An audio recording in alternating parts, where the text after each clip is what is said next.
வணக்கம் அன்பர்களே, உங்களை மீண்டும் சந்திப்பதில் பெருமகிழ்ச்சி அடைகிறேன். இந்த புதிய வருட பிறப்பு என்கிற சித்திரை மாத பலனை பார்க்க போகிறோம். இந்த சித்திரை மாதத்தில் ஸ்பெஷல் அப்படின்னாக்கா சூரியன் உச்சத்தில் வந்து உட்கார்வார். மேஷராசியிலே அவர் தன்னுடைய வலிமையை காட்டுவார். காலச்சக்கர புருஷத்தின் முதல் ராசி இல்லையா, அங்கே தன் வலிமையை காட்டக்கூடிய இடம். அது மட்டுமல்ல, காலச்சக்கர புருஷத்தின் 11வது இடத்துல சதய நட்சத்திரத்திலே சந்திர பகவான் அமர்கிறார். ஸோ அப்போ லாபத்துக்கு கொடுக்கக்கூடிய சூழ்நிலையும் காட்டுகிறது அப்படின்ருக்கு. கிரகங்கள் மூமெண்டெல்லாம் பார்க்கும்போது சுக்கிரன் சூரியன் சேர்ந்து மேஷராசியில் அமர்வார்கள். லக்னமாக ரிஷப லக்னம் அமைந்துவிடும் இந்த மாதம் பிறக்கும்போது. குரு 3ஆம் இடமான மிதுன ராசியிலே அமர்ந்திருப்பார் புனர்பூசம் என்கிற தன்னுடைய சுயசாரத்திலேயே. கேது மகம் என்கிற தன்னுடைய சுயசாரத்திலே அமர்ந்து கொள்வார் சிம்ம ராசியிலே. ராகு பகவான் சதயம் என்கிற தன்னுடைய சுயசாரத்திலே அமர்ந்து கொள்கிறார். சந்திர பகவானும் சதயம் என்கிற சாரத்திலே வந்து அமர்கிறார். உத்திரட்டாதி என்கிற நட்சத்திரத்தின் கீழே, அந்த சாரத்தின் கீழே சனி பகவான், புதன் மற்றும் செவ்வாய் அமர்ந்து, எல்லாம் ஒரே சனி அப்படின்னு சொல்லுவ மாதிரி மீன ராசியில் இருப்பார்கள்.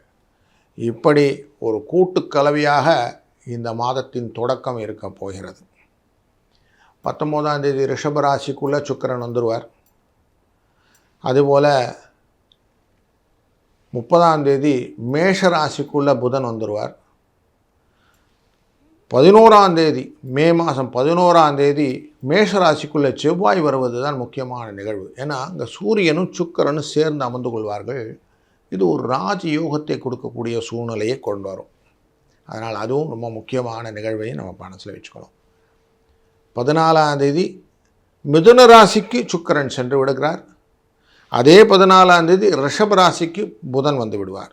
ஸோ இப்படி எல்லாரும் கலவையாக இருக்கக்கூடிய இந்த சூழ்நிலையில் நமக்கு ஒரு ராசிக்கும் எப்படி பலன் அப்படிங்கிறத பார்க்க போகிறோம். அது டீட்டெயிலாக ஒரு ராசிக்கும் பொது பலனை டீட்டெயிலாக பார்க்க போகிறோம். அதனால் தவறாமல் அவசியம் பாருங்கள். சிம்மம் ராசி நண்பர்களே, சூரியன் அப்படின்ன உடனே வெப்பத்தை மனதில் கொண்டு வருவோம். அக்னி நட்சத்திரம் எப்போ சார் வருது அப்படின்னா மே மாதம் 4ஆம் தேதி வந்துடுது சார் அப்படின்வோம். அப்படி வெப்பத்தினுடைய சாரங்கள் அதுதான் உங்களுக்கு குவாலிட்டியானா இல்லை. மற்றவர்களை வழிநடத்தி செல்வது, மற்றவர்களுக்காக பாடுபட்டு அவர்களுக்குடைய கன்ஸ்ட்ரக்ஷன் பண்ணி கொடுக்கறதில்ல நீங்கள் கில்லாடி. பல ஆண்டர்ப்ரனர்ஸ் தன்னுடைய நிலைப்பாட்டை நல்லா வச்சுட்டு மற்றவங்களுக்கும் உதவுவதற்காக தொழில் தொடங்குறாங்க இல்லையா, இது எல்லாமே சிம்ம ராசிக்காரர்கள் தான். அதுபோல் கிராம நிர்வாகம், பொறுப்புகள் போன்ற விஷயங்கள், ஆஃபீஸ்லேயும் அந்த லீடர்ஷிப் குவாலிட்டி, இது எல்லாமே சிம்ம ராசிக்கு உண்டு. எடுத்த காரியத்தை டிசிப்ளினாக செய்யணும், அடுத்தவனுக்கு சொல்லிக் கொடுத்து அவங்களையும் செய்ய வைக்கிறது, இதெல்லாம் நீங்கள் அழகாக பண்ணி கொடுக்குறீங்க. எல்லாரையும் அப்படியே சேர்த்து அணைச்சி கொண்டு ஒருங்கே போகக்கூடிய பாதை உங்களால் வகுக்க முடிகிறது. இப்போது மேஷராசிக்குள்ளார சூரிய பகவான் உச்சம் அப்படிங்கிற ஸ்டேஜில் சித்திரை மாதத்தில் வருகிறார். இந்த உச்சம் அப்படிங்கிறது குரு லாபஸ்தானத்தில் இருந்து உங்கள் ராசியினுடைய முயற்சி ஸ்தானமான துலா ராசியை பார்ப்பதும் அந்த இடத்து சூரியன் பார்ப்பதும், ஸோ ஒரு நல்ல ஈக்குவேஷனாக இருக்குது. ஸோ 9ஆம் இடம் அப்படிங்கனாலே விஷ்ணு ஸ்தானம், நமக்கு லக்ஷ்மி ஸ்தானம் 5, 9 அப்படின்லாம் சொல்லுவோம். அந்த இடத்துல பணத்தை ஒருங்கே நிறுத்தி கொண்டு இருக்கிற இடத்துல வந்து சூரியன் அமர்ந்து கொண்டு இருக்கிறார். அதனால் இது நாள் வரைக்கும் அச்சப்பட்டதெல்லாம் போய் கொஞ்சம் பயம் இல்லாமல் தைரியமாக காரியங்களை செய்ய ஆரம்பிங்க. நீங்கள் போடக்கூடிய ரூட் மேப் க்ளீனாக உங்களுக்கு போட்டுட்டிங்கன்னா போதும், அந்த எக்ஸிக்யூஷன் பர்ஃபெக்டாக இருக்கும். நீங்கள் எதிர்பாராத சலுகைகளும் எதிர்பார்த்த சலுகைகளும் அதிகமாக பெறக்கூடிய ஒரு நல்ல வாய்ப்புகள் இந்த மாதத்தில் இருக்குது. அதனால் கொஞ்சம் கால்குலேட்டிவ் ரிஸ்க்கை மட்டும் எடுங்க. ஏன்னா சந்திர பகவான் மனோக்காரகன் 12ஆம் இடத்துக்குரியவர். தன் இடத்தை பார்க்குற சதய ராசிகளை கும்ப ராசியிலேருந்து உட்காந்து சதய நட்சத்திரத்தை கும்ப ராசியிலேருந்து பார்த்துட்டு இருக்கிறார். உங்கள் ராசியிலேருந்து பார்க்கும்போது 7ஆம் இடத்துக்காரர். அதனால் சுகத்தை கொடுப்பதற்கான மாதத்தை ஸ்டார்ட் ஆகிடுச்சுன்னு அர்த்தம். நீங்கள் எந்த விதத்திலும் கன்ஃபியூஸே ஆகக்கூடாது. சார் அஷ்டமத்தில் 3 பேர் சேர்ந்து உட்காந்துருக்காங்க சார், சனி உட்காந்துருக்கார், செவ்வாய் உட்காந்துருக்கார், புதன் உட்காந்துருக்கார், இவங்கெல்லாம் உட்காந்து 2ஆம் இடமான குடும்பஸ்தானத்தை பார்த்து கொண்டு இருக்கிறார். இதெல்லாம் மனசுலேருந்து ஓரம் ஒதுக்கிங்க. மனசு நல்லா இருந்தால் மற்றெல்லாம் ஜெயிச்சுடலாம் சார். மனசை சுகமாக வைத்து கொள்ளுங்கள். எதுவாக இருந்தாலும் வெளியிலேருந்து நமக்குள்ளே வர்றது கிடையாது. என்னது தீதும் நன்றும் பிறர் தர வாரா, வெளியிலேருந்து வராது. எங்கேருந்து வருது? நமக்குள்ளேருந்து தான் வருது. அதை நல்லா மைண்டில் வச்சுக்கிட்டு நம்ம எப்படி இருக்கணும் வாழ்க்கை முறை அப்படிங்கிறது தான். சுக்கிரன் 9ஆம் இடத்துல அமர்ந்து கொண்டு இருக்கிறார். அதனால் புரிஞ்சுக்கிடுங்க. சூரியனும் சுக்கிரனும் 9ஆம் இடத்துல தான் உட்கார்றார். அவர் தன் வீட்டையே பார்க்குறார்.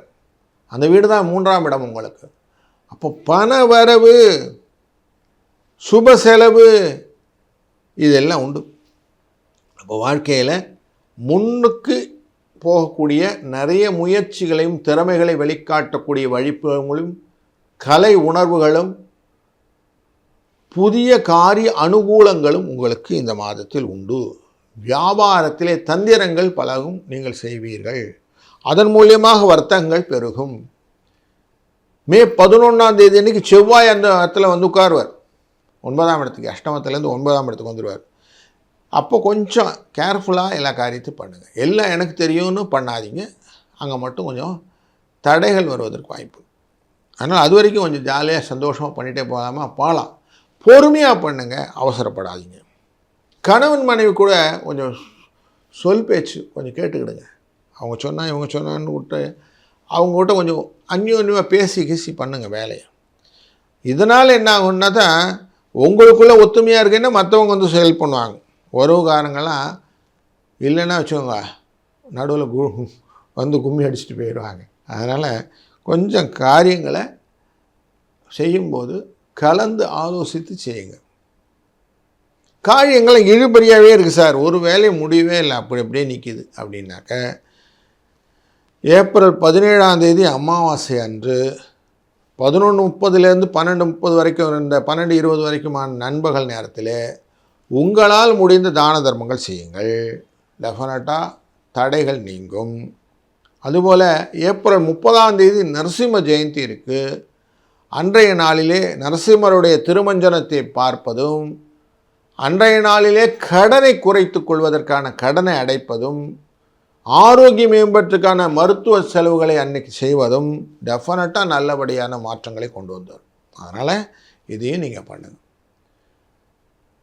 இந்த மாதத்திலே மே 5ஆம் தேதி சங்கடஹர சதுர்த்தி இருக்குது. அந்த சங்கடஹர சதுர்த்தி அன்று அவசியம் கடனின் ஒரு பகுதியான அடைக்க கடன் அடையும். மலை போல் இருந்த கடனும் தீர்ந்துவிடும். அப்படின்னால அவசியம் இதையும் பயன்படுத்தி கொள்ளுங்கள். இது எல்லாமே உங்களை கன்ஸ்ட்ரக்டிவாக மாற்றும். இப்போ நீங்கள்லாம் என்ன சொல்லிட்டுருக்கீங்க, அட்டமத்தில் சனி வந்துடுச்சு சார், அதனால் எந்த வேலையும் செய்ய முடியலன்னு. இதெல்லாம் உடைத்தெறியக்கூடிய சூழ்நிலையை, இந்த பலன்களையும் பயன்களையும் இந்த மாதத்திலே கொண்டு வந்திருக்கிறார் உங்களுடைய ராசிநாதனான சூரியன். அதனால் கேபிட்டலைஸ் பண்ணிக்கணும். நல்லது நடக்கும், நல்லதே நடக்கட்டும். வாழ்க வளத்துடன்.